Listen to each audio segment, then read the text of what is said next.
До Штипската општинска изборна комисија се уште не е пристигнат ниту еден приговор од политичките партии или од независните листи кои учествуваа во првиот круг на локалните избори. Се чека од страна на Државната изборна комисија конечните резултати да бидат објавени, пошто за оние партии кои учествуваа во вториот круг на локалните избори ќе можат да ја почнат изборната кампања. Што се однесува дали ќе може дополнително да се пријавуваат болни изнемоштени лица кои навреме не се пријавиле и се одбиени, Андреева вели дека треба да добијат насоки од Државната изборна комисија.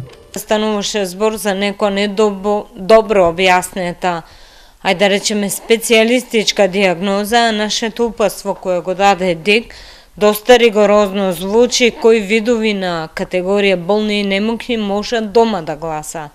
Се надевам, пошто периодот и остатокот е само 15 дена или 2 недели, сето тоа да биде така успешно скоцкано, за да можеме на еден начин да му дајме право на глас на секој граѓанин на општина Штип, секој кој сака да го даде своето право за да гласа.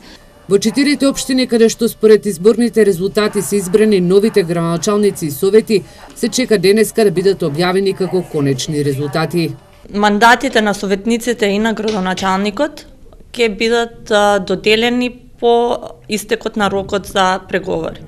Тоа би било најрано петок, понеделник. Значи не можам точно да кажам, бидејќи сепак и ние зависиме од тоа во кој момент ДИК ќе ги објави резултатите за конечни.